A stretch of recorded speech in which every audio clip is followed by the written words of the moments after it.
college athletes should I start? Yep. College athletes should be paid.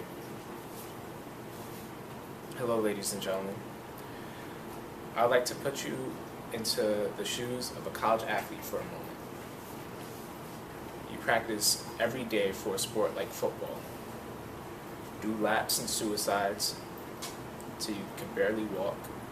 Then you sit through 3 straight boring classes of lectures. Your eyes can barely stay open.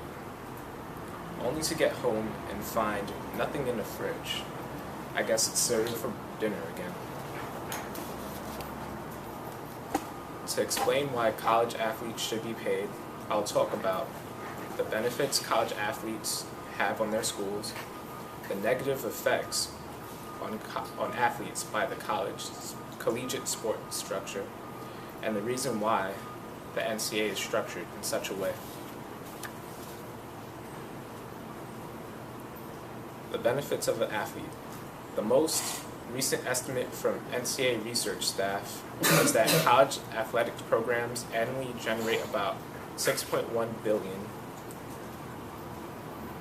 from ticket sales, radio and television receipts, alumni contributions, royalties, and NCAA distributions. While the NCAA itself is expected to make $777 million,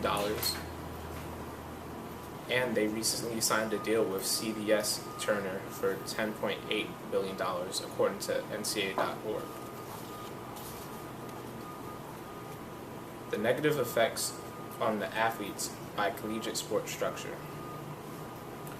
99% who play college sports won't make a penny in pro or out of the $6.1 billion they created, or the $10.8 billion for them to be seen on TV.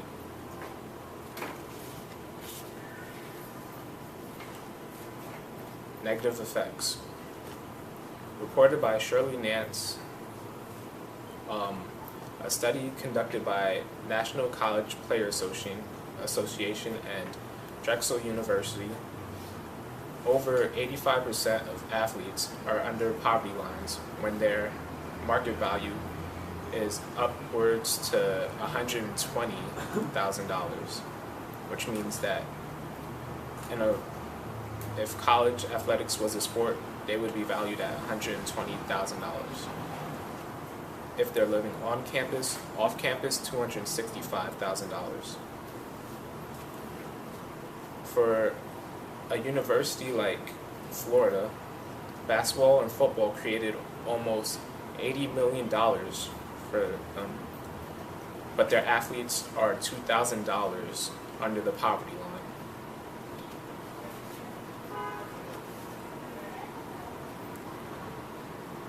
Athletes use a lot of time practicing and in games. It leaves them disadvantaged in work and school. Some athletes would take legal benefits, such as Reggie Bush or Cam Newton for recent situations, or do like many Miami Hurricanes were accused of in the 1980s.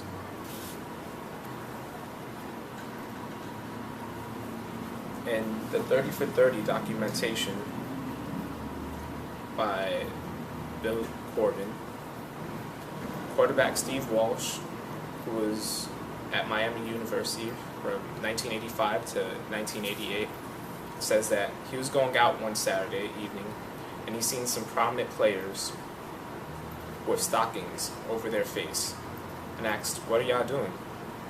They replied, "We're going to go steal some car radios for money."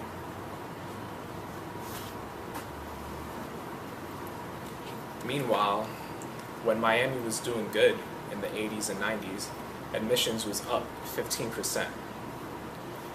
One player asked another fellow player, why are all these, since when was that building constructed? Oh, well, I guess we did that for the city. Reasons why the NCAA is structured this way.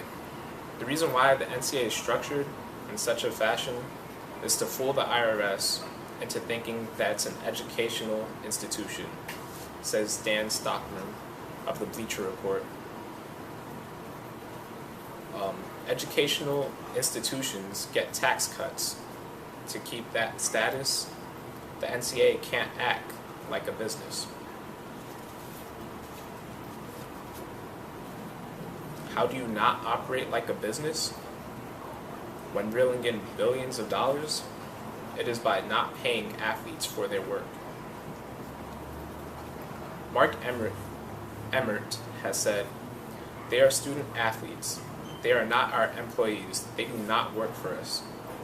He has also said, "They are students who, they are our students, so we don't pay them," according to ESPN. In conclusion, the NCAA wants to keep athletes as student athletes by not paying them. Do you guys think that's fair? These athletes are being played, not paid. We should change that.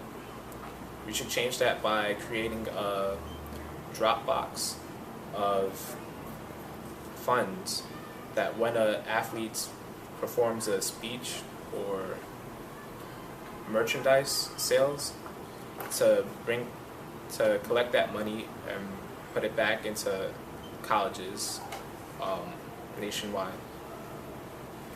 Thank you for your time.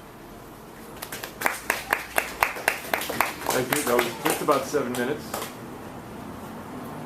Good. And Isaac, that was the best work you've done this semester. You had one false move